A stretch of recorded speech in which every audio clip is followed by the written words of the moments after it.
আসসালামু আলাইকুম, আশা করি সকলেই ভালো আছেন। বিডি টেক চ্যানেলের পক্ষ থেকে আমি আছি মোহাম্মদ শাখাওয়াত হোসেন শাওন আপনাদের সাথে। আজকে আমি একটি কাজ করার সময় হঠাৎ করেই দেখি আমার কম্পিউটারের যে কিবোর্ড, সেই কিবোর্ডটি ডিসেবল হয়ে গেছে। কিবোর্ডটি আর কোনো কাজ করতেছে না, কোনো টাইপিং করা যাচ্ছে না। কিন্তু আমার একটি জরুরি কাজ ছিল।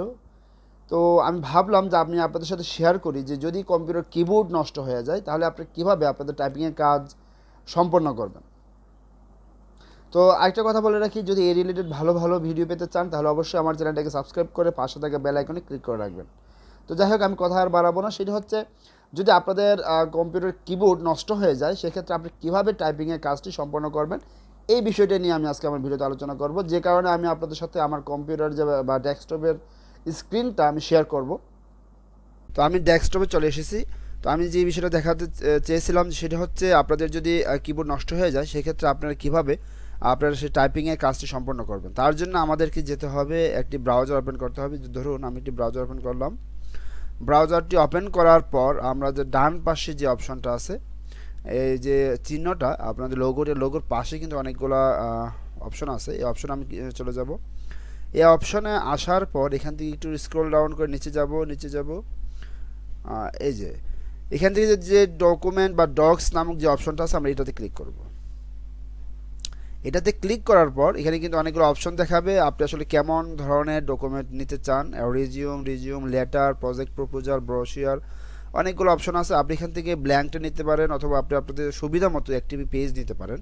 এটা এমএস ওয়ার্ডের মতোই, এটা হচ্ছে গুগলের ভার্সন, যেটা ডকুমেন্ট, গুগল শিট যেটাকে বলে সেটা। তো আমরা এখান থেকে একটা ব্ল্যাঙ্ক পেজে নিচ্ছি। ব্ল্যাঙ্ক পেজে আসার পর এখন আমরা এখানে টাইপিং করব।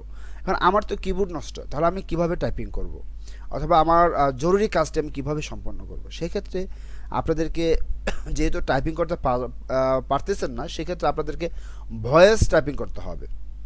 তা আপনি মুখে বলবেন আর এটা অটোমেটিক্যালি আপনি এখানে টাইপিং হতে থাকবে, এরকম একটি বিষয়। সেটা হচ্ছে আমি অন করার জন্য আমরা এখান থেকে টুল নামক যে অপশনটা আছে, উপরে যে মেনুবার থেকে যে টুল নামক যে অপশনটা আছে, সেই টুলে চলে যাব। টুলে চলে যাওয়ার পর একদম নিচে চলে আসবো। নিচে এখানে একটি ভয়েস টাইপিং যে অপশনটা আছে, এইটাতে আমরা ক্লিক করব। অথবা আপনি যদি কিবোর্ড থেকেও, সরি আপনার তো কিবোর্ড নেই, কিন্তু এটা শর্টকাট কি হচ্ছে, control plus shift plus S. Okay, আমরা এটাতে ক্লিক করব। এটাতে ক্লিক করলে যে আপনি কথা বলে রেকর্ড হবে সেটা কিন্তু নয়। আপনি এখান থেকে ল্যাঙ্গুয়েজ সিলেক্ট করবেন। আপনি যদি ইংলিশে করতে চান তাহলে ইংলিশ, যদি বাংলায় করতে চান তাহলে বাংলায়। আমি একটু বাংলাটা দেখিয়ে দেবো। আমি প্রথমে এখান থেকে ভাষা বা ল্যাঙ্গুয়েজটা সিলেক্ট করে দেবো। যেমন এখানে বাংলা অপশনটা একটু খুঁজে নেব আমরা। হ্যাঁ, যেমন এখানে এই যে দেখুন, বাংলা বাংলাদেশ, একটা হচ্ছে বাংলা ভারত। যেহেতু আমরা ভারত দেব না, যদি আমরা ভারতীয় স্টাইলে আমরা বাংলাতে কথা বলতে পারি তাহলে আমরা এখানে এটা সিলেক্ট করে আমরা কথা বলতে পারবো। যেহেতু আমরা বাংলাদেশ থেকে, সেক্ষেত্রে আমরা বাংলাটা সিলেক্ট করব। সিলেক্ট করার পর এখানে কিন্তু এখন হবে না। হ্যাঁ, এখানে কিন্তু লেখা আছে যে ক্লিক টু স্পিক, আমরা এই অপশনটাতে ক্লিক করব। দেখুন আমাদের অপশনটা অটোমেটিক্যালি অন হয়ে গেছে। আমি যা যা বলবো আপনাদের এখানে তাই উঠবে। দয়া করে আমার চ্যানেলটিকে আপনারা সবাই সাবস্ক্রাইব করবেন এবং পাশে থাকা বেল আইকনে ক্লিক করে রাখবেন। দেখুন আমার লেখাগুলো অটোমেটিক্যালি উঠে গেছে। তো যাই হোক, তো আমি আবার এখানে ক্লিক করবো। এখানে ক্লিক করলে আমার লেখাটা এতটুকু পর্যন্তই স্টপ হয়ে যাবে।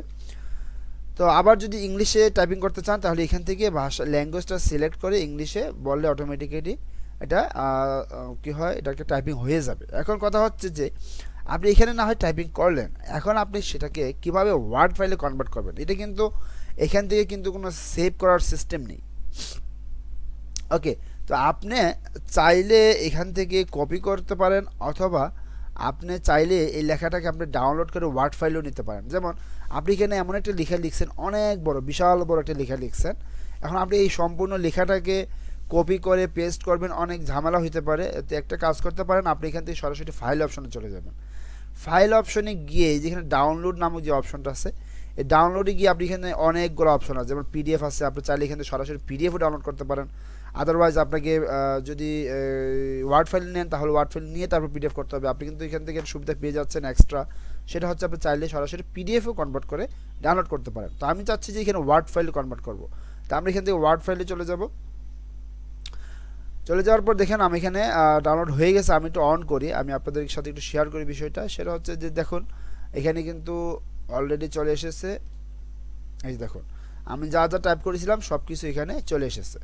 তো আমি এখন খুব সহজেই আমার যে অসম্পূর্ণ কাজটি ছিল, আমার কিবোর্ডটি নষ্ট হওয়ার কারণে আমি যেটা করতে পারি নাই, এখন খুব সহজেই আমি এই কাজটি এই এই সিস্টেমের মাধ্যমে আমি করতে পারবো। তো আমার মনে হয়েছিল যে এই বিষয়টা আমি আপনাদের সাথে শেয়ার করি, কেননা আমার একটা প্রবলেম ফেস করেছি, আপনার হয়তো হতে পারে এই প্রবলেম। সেক্ষেত্রে আপনারা যেন প্রবলেম মনে না করে এর সলিউশনটা আমি খুব সহজেই দেখিয়ে দিয়েছি। তো আমার ভিডিওটা যদি ভালো লেগে থাকে তাহলে অবশ্যই আমার চ্যানেলটাকে সাবস্ক্রাইব করবেন এবং কমেন্টসের মাধ্যমে আপনাদের মতামত আমার সাথে শেয়ার করবেন। সো ধন্যবাদ সবাইকে, ভালো থাকবেন, সুস্থ থাকবেন।